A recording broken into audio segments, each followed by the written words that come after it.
जय माता दी। मेरे सभी प्यारे दोस्तों, मैं लक्ष्मी शर्मा बड़ों को चरण स्पर्श, छोटों को प्यार और बराबर वालों को दिल से नमस्कार करती हूँ। आज आप सुनेंगे कार्तिक मास की कथा अध्याय 5। प्रभु मुझे सहारा है तेरा, जग के पालनहार। कार्तिक मास महात्म्य की कथा करूँ विस्तार। सभी प्रेम से बोलिए कार्तिक महाराज की जय हो। राजा पृथु ने कहा, हे महामुनि जी, आपने कार्तिक मास में स्नान का फल कहा। अब अन्य मासों में विधिवत स्नान करने की विधि नियम और उद्धापन की विधि मुझे बतलाए। देवर्षि नारद बोले, हे राजन, आप भगवान विष्णु के अंश से उत्पन्न हुए हैं, अतः यह बात आपको मालूम ही है। फिर भी मैं आपको यथोचित विधान बतलाता हूँ। आश्विन मास में शुक्ला पक्ष की एकादशी से कार्तिक के व्रत करने चाहिए। सुबह ब्रह्म मुहूर्त में उठकर जल का पात्र लेकर गांव से बाहर पूर्व या उत्तर दिशा में जाए। दिन में अथवा शाम को कान पर जनेऊ चढ़ाकर, पृथ्वी पर घास बिछाकर, सिर को कपड़े से ढककर, मुंह को भली भांति बंद करके, थूक व सांस को रोककर, मल व मूत्र का त्याग करने के पश्चात मिट्टी व जल से भली भांति अपने गुप्त अंगों को धोवे। तत्पश्चात जो मनुष्य दातुन नहीं करता, उसके सब मंत्र निष्फल हो जाते हैं। अतः दांत और जीभ को यत्नपूर्वक शुद्ध करना चाहिए और निम्नलिखित मंत्र पढ़कर वृक्ष से दातुन तोड़नी चाहिए। हे बृहस्पति, तुम हमें आयु, कीर्ति, तेज, प्रज्ञा, पशु, संपत्ति, महाज्ञान, बुद्धि और विद्या प्रदान करो। यह मंत्र पढ़कर तुम वाले वृक्ष पर से 12 अंगुल की दातुन तोड़ कर करे। व्रत या श्राद्ध के दिन दातुन नहीं करनी चाहिए।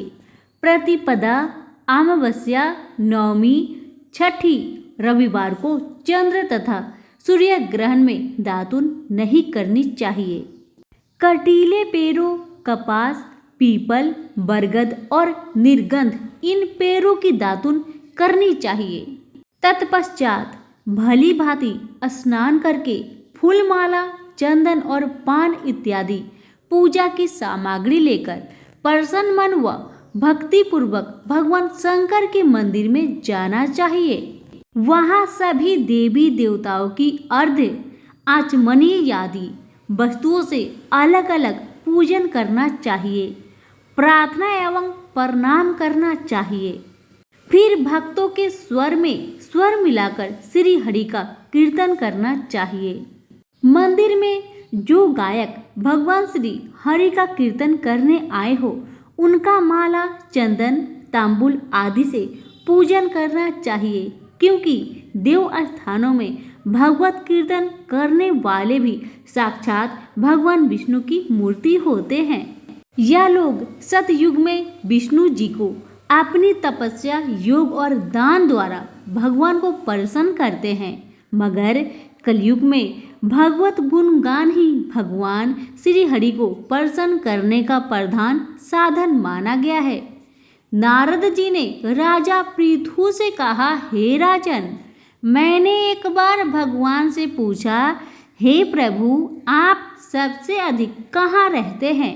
यह सुनकर भगवान ने कहा, हे नारद, मैं बैकुंठ अथवा योगियों के हृदय में नहीं रहता, अपितु जहाँ मेरे भक्त मेरा कीर्तन करते हैं, वहाँ मैं अवश्य रहता हूँ।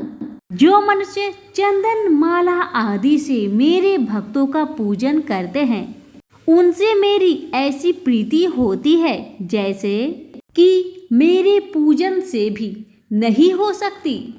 शिरीष, धतूरा, गर्जा, चमेली, केसर और कंदार तथा कटहल के फूलों व अक्षतों से भगवान विष्णु की पूजा नहीं करनी चाहिए। अरहर, कंद, गिरीश, जूही, मालती और केवड़ा के पुष्पों से भगवान शंकर की पूजा नहीं करनी चाहिए। लक्ष्मी के इच्छुक पुरुषों को तुलसी पत्र से सूर्य नारायण की पूजा नहीं करनी चाहिए।